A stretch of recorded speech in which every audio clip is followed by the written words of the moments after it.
guys, check this out.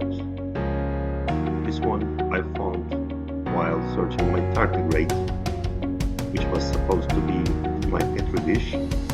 I lost it while searching for it.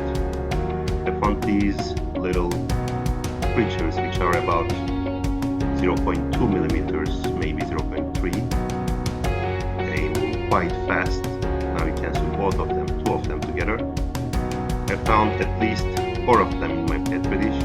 There are also, you can see, rotifers, a lot of rotifers, small ones and big ones.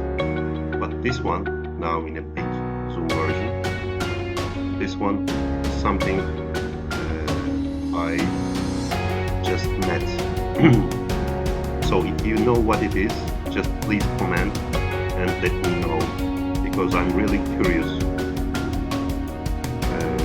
It's moving quite fast, so I'm having some trouble holding down the microscope and the petri dish. So thanks for watching, and bye bye.